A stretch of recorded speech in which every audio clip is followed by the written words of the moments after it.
Il est 9h22 sur Sud Radio et dans l'actualité en plus ce matin, un livre qui s'appelle Les Oubliés.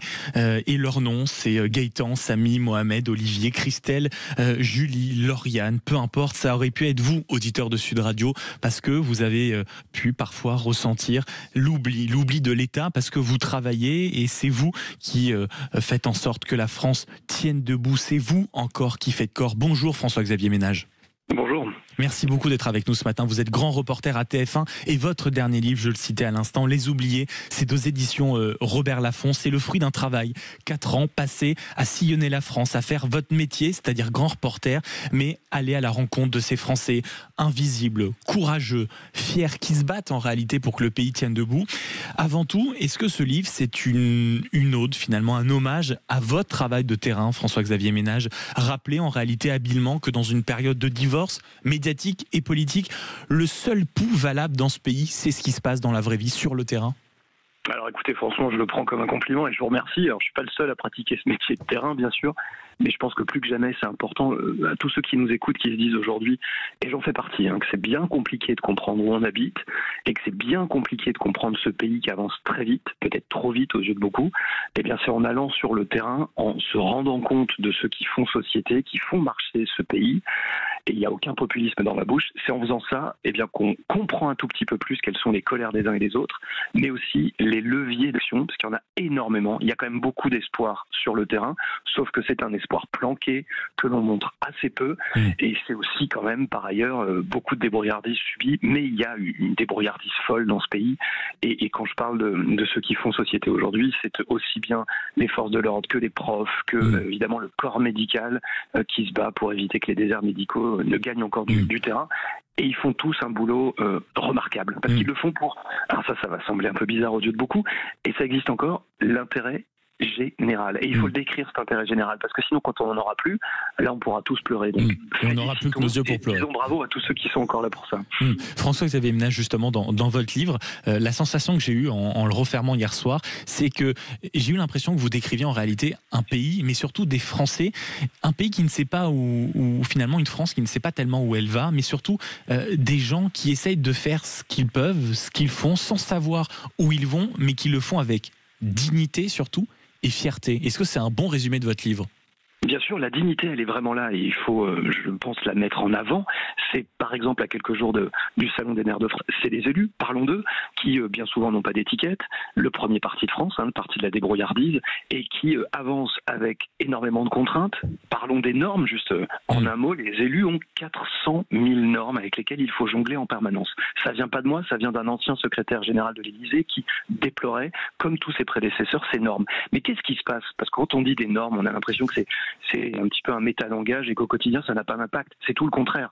Les élus, comme les patrons de petites entreprises, reçoivent des décrets, des nouvelles règles qu'il faut éplucher, qu'il faut ensuite analyser, et on peut rarement le faire soi-même, donc on est obligé d'appeler des juristes, on est obligé ensuite de demander une aide juridique, parfois même, pour ne pas ensuite être mis en porte-à-faux.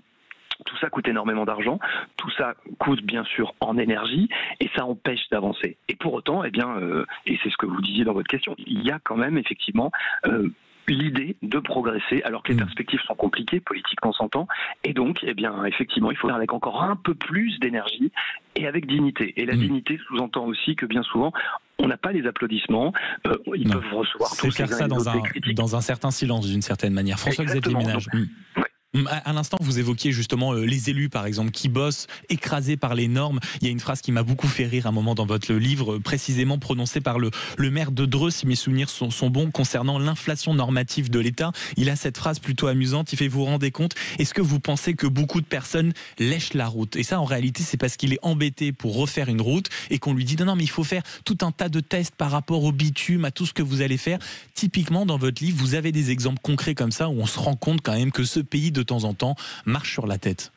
Oui, dans le cadre de la route, effectivement, c'est ce qui m'explique, avec ses conseillers juridiques à côté, parce qu'effectivement, les décisions ne peuvent pas se prendre dans une ville moyenne sans qu'il y ait l'analyse donc de personnes compétentes au niveau juridique. Il me disait effectivement, maintenant, il faut analyser s'il y a de l'amiante sur le bitume quand on doit changer une route. Mais effectivement, est-ce que vous connaissez beaucoup de Français qui vont poser leur langue sur le bitume?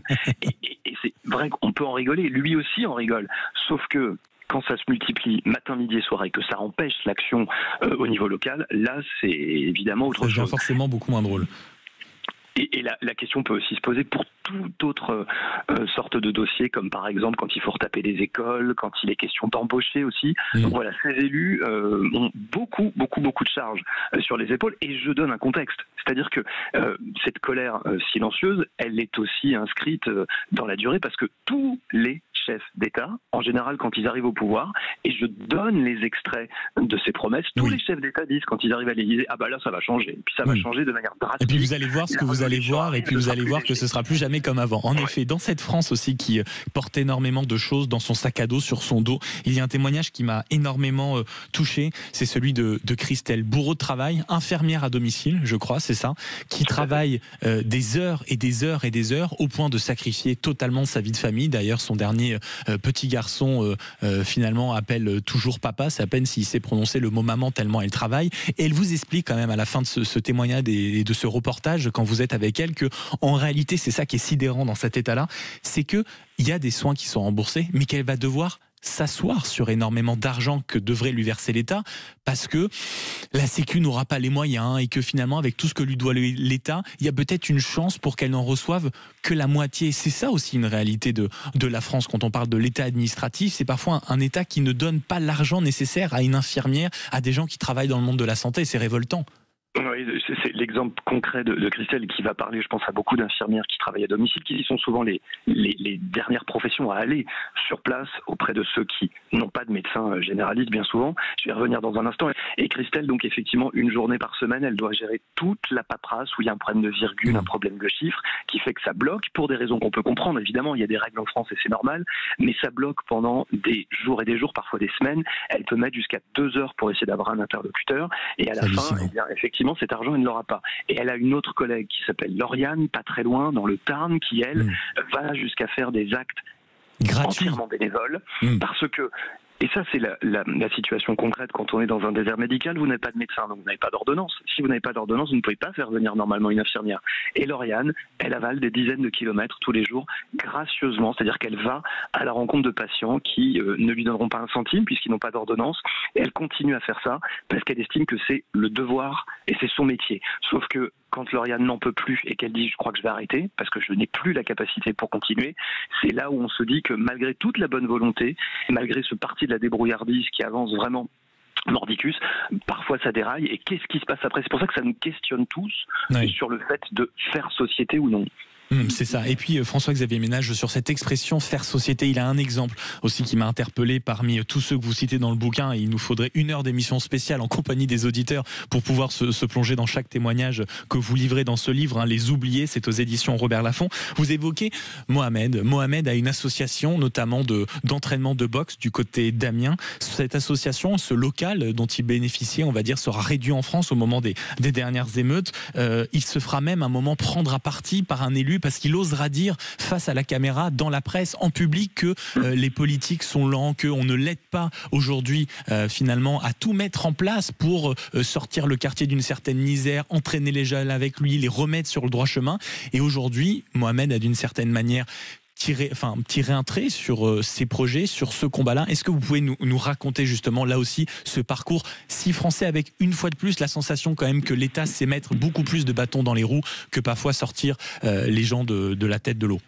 Bien sûr, même si je prends soin de préciser que c'est pas très simple aujourd'hui, j'imagine, d'être à la tête de l'État et d'être ministre, par exemple. Non mais ça, c'est une évidence. Mohamed, lui, fabrique des champions. C'est-à-dire que son club de boxe, dans la banlieue d'Amiens, qui est une banlieue vraiment malheureusement très précaire, où il n'y a même pas de supermarché, pour tout dire, plusieurs milliers d'habitants, lui fabrique des champions qui sont médaillés parfois au niveau national et international, et il fait ça avec des moyens dérisoires. Donc c'est un homme investi à 400%, et quand son club de boxe brûle lors des émeutes de 2023 en juin, ensuite il est persuadé que ça va très vite se rétablir et qu'il va trouver un nouveau local. Or, à l'instant où je vous parle encore, il est obligé de partager un tatami avec un club de judo parce qu'on n'a pas pu reconstruire son club. Mais qu'est-ce que ça raconte? Ça raconte une défaillance de la République qui n'est pas là, en tout cas, pour aider ceux qui vivent en société. Je reviens à ce mot-clé dans le livre.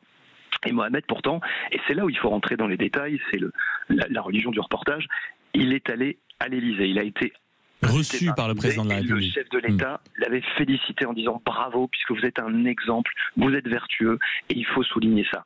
Sauf que, et on en revient toujours à ça, quand au bout d'un moment il y a ce sentiment de méprise parce que ça n'avance pas pour le club de Mohamed, eh bien lui a envie d'arrêter, alors qu'effectivement il est un exemple extrêmement vertueux de cette France qui avance, et Dieu sait qu'ils sont beaucoup et ils se reconnaîtront dans ses propos. Donc voilà, ça questionne. Mais je ne dis pas que l'État n'aide pas, évidemment l'État aide. Non, bien sûr, mais ça prouve en effet, ça pose des questions. L'efficacité et du bon sens de terrain, et là encore c'est tout sauf du populisme que de rappeler qu'au quotidien, eh bien on pourrait faire beaucoup mieux avec les mêmes sommes d'argent, c'est ce que disent un nombre incalculable d'acteurs locaux.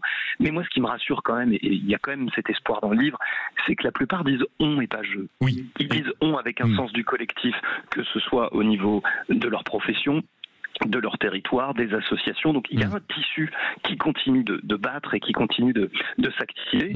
Et je pense qu'il faut peut-être le remettre, justement, ce tissu social. Au goût du jour, d'une certaine manière. Au goût du jour. Merci beaucoup, François-Xavier Ménage, d'avoir été avec nous en direct sur Sud Radio ce matin. Grand reporter à TF1 et auteur de ce livre dont je recommande vivement la lecture, Les Oubliés, enquête aux racines de la colère française. C'est aux éditions Robert Laffont. C'est plein de dignité, c'est plein de fierté, et c'est à lire pour essayer de comprendre la France qui se bat silencieusement. Merci beaucoup d'avoir été avec nous. Livre que je recommande si vous êtes avec nous